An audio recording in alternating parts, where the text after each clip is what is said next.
Coming up, enrollment in the College of Nursing just got easier for community college students in the area. And later, one small step for a student, one giant leap for the university. Stay tuned to find out about one student's trip of a lifetime. Is it a Hawkeye or a Cyclone state? I'll tell you the answer in sports.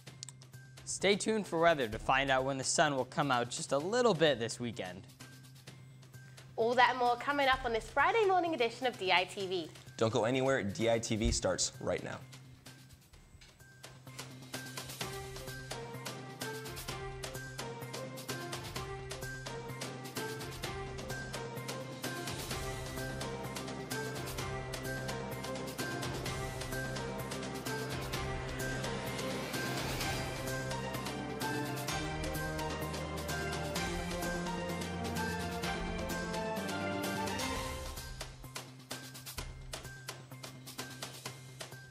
Good morning and thank you for tuning in to this Friday, December 7th edition of DITV. I'm Jahisha Thomas. And I'm John Chenoweth. The College of Nursing is taking steps towards making its nationally ranked program more accessible for transfer students. A new partnership between Eastern Iowa Community Colleges and the University of Iowa aims to offer all transfer students easier enrollment into the nursing programs. College of Nursing Dean Julie Zerwick said, quote, "We want to give individuals access to the education that is provided here," end quote. Zerwick has also aimed to improve the online program so students have easier access to healthcare. Having increased the number of accepted students this year, she also hopes the new program will continue to bring more students into the School of Nursing. Researchers at the University of Iowa are studying how vaccine micropatches affect different skin types. Vaccine micropatches are stainless steel squares about the size of a fingernail. The micropatches have tiny scalable needles that create a grid of tiny pores in the skin for the prescription drug to be absorbed. Current research shows that the pores close after 2 days. The research has only been done on Caucasians so far. There have been no studies done on people of color. Looking into how micropatches affect different skin types is what makes the University of Iowa's research unique. Information collected from the university could affect how micropatches are used on a global level. For more information on the subject, go to thedailyiowan.com. The university is offering student airport transportation this holiday season. A recent partnership between the University of Iowa student government and Yellow Cab will offer airport shuttles to students at the beginning and the end of winter break. The shuttle will run on December 14th and 15th and again on January 12th and 13th. The partnership will cut the price of transportation in half, costing students only $5. Students must schedule their shuttle ahead of time through the Yellow Cab website. $10 will be charged as collateral for students who miss their scheduled shuttle. The new partnership will definitely benefit U of I students as they plan their trips home for the holidays. Yeah, Jahisha, honestly, I haven't really had much to complain about the weather lately. I didn't really slip outside my house like I usually do, so it's always a win in my book. What are you thinking? Yeah, definitely a plus not slipping or having to trudge through snow. So, you know, it's December, it's going to be cold, but other than that, I can only see some good things. So let's toss it over to Dylan and see what he has for us in the weather studio. Thanks, John and Jahisha. Yeah, the sun did peek its face out a little bit yesterday, which surprised me, and I didn't slip coming out of my dorm, which was nice as well. And for yesterday, it was a relatively nice December day. Now this weekend, be on the lookout for some more sunny skies, specifically from Saturday from 1 p.m. to 4 p.m. You know, with finals week coming up and the weather being cold, it may just be easy to sit in your room all day. But I'd encourage to get out during these hours on Saturday where the sun will be out and the temperatures will be a bit warmer. Now looking on to today's forecast, we have a temperature of 15 degrees this morning and sunny skies though. But now as we move into tonight, our temperature increases a little bit towards tonight. We have a temperature of 19 degrees and clear skies. Now as we move into our extended forecast for this weekend and the start of finals week next week, tomorrow we have partly cloudy skies, but the sun will peek out from 1 to 4 p.m. Our high is in the low 30s and our low is in the upper teens at around 17 degrees.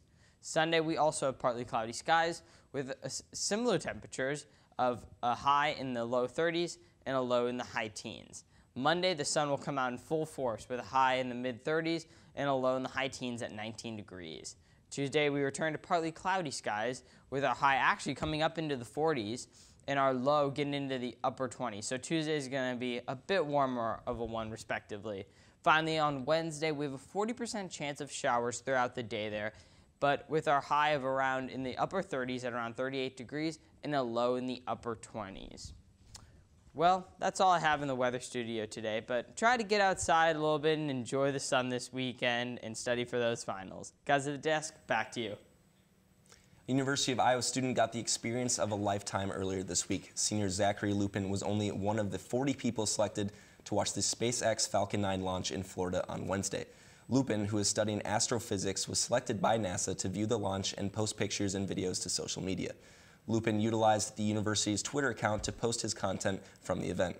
Physics and astronomy professor Robert Mutel believes Lupin's opportunity is good for the university. Mutel said, quote, "I think having participation from the UI and NASA environment confirms that we're an important players in space research," end quote. For more information on the launch and Lupin's experience, visit dailyiowan.com. Last night, I joined a seminar with a very elite panel of faculty professors where the discussion focused on the current situation that hinders around the effects of Border Patrol. The Iowa City Public Library hosted a Border Patrol panel where the room filled rapidly as they gathered to listen to the historical, cultural, and political context of the current situation occurring at the border. Is that Mexicans, ethnic Mexicans in the United States were racialized as inferior to whites. With this problematic stigma, people fail to understand the intended truth. None of them were trying to cross illegally or sneak in. They know that the law is you come to the States and you can ask for asylum, and that was their plan. Unfortunately, the policies of the Border Patrol have left a staggering amount of devastation between families. 900 other parents of detained minors at that time had not been contacted or even found. Roughly 800 other children at that time remained in detention centers across the United States until further notice. With such staggering results, I wanted to understand her intended message that she wanted to pass on today. I just wanted folks to get a sense of, like, we interviewed a lot of different people on the border, from Arizona to New Mexico to Texas, and so I wanted to kind of distill those conversations we had. Just hear a lot of policy stuff, but you don't always hear from actual people. It was a powerful seminar, and the message wasn't lost on the audience either. It was nice to hear really educated and well thought out takes on what's going on. As the evening wrapped up, it was great to see some insightful questions answered by a very experienced panel. Reporting from the Iowa Public Library, this is Jahisha Thomas with DITV. Apologies about those slight technical difficulties, but it was a very moving seminar and it was pretty intense. And speaking of intense, that basketball game yesterday, had me on the edge of my seat. That's right, Jahisha. Obviously, I was sad that I was missed it. I was at the library studying for my finals all night, as I usually do, Mom.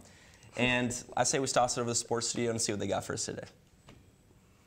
Thanks, guys. Yeah, what a game it was inside Carver Hawkeye Arena last night for the annual Cy-Hawk Series men's basketball game. Isaiah Moss got things started off for Iowa as he was feeling it from beyond the perimeter, hitting 4 3-pointers in the first half. But this game had that rivalry feel to it from the beginning, and Iowa State came to play as well. And things got pretty testy near the end of the first between Cordell Pemsl and Iowa State forward Michael Jacobson. But wait, I thought Cordell Pemsl was out for the season. We'll have more on that situation later in the show. He would get teed up for that altercation, but Hawks up 45-38 heading into halftime.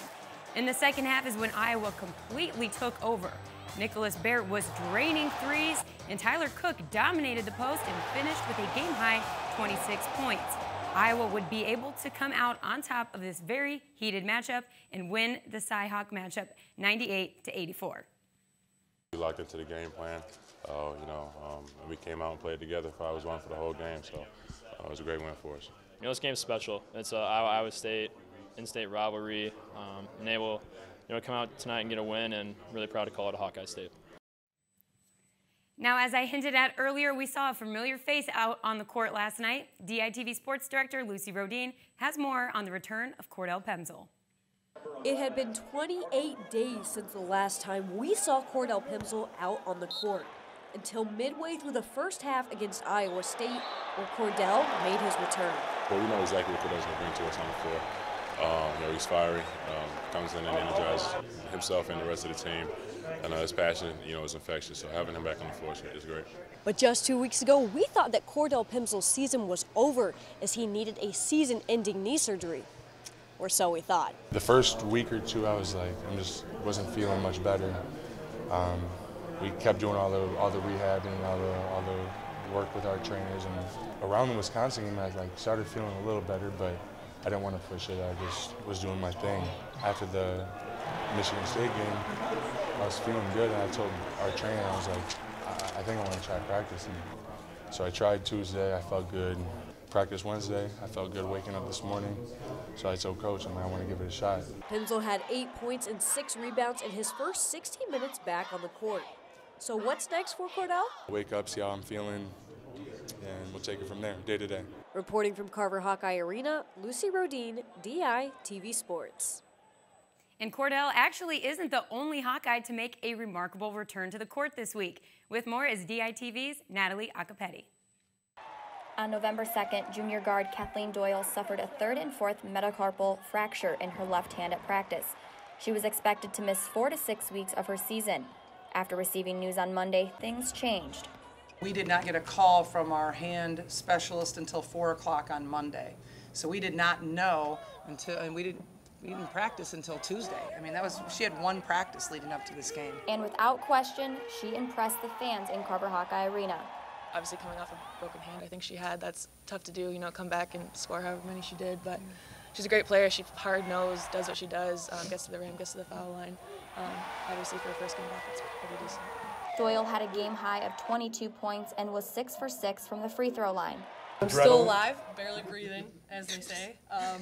No, but I mean, it was fine. It was more of adrenaline getting me through, thanks to our great crowd. And I mean, I was willing to do anything to help our team win, so whether I was fighting through cramps or whatever, I knew our team was going to get it done, and I was glad I could be a part of it.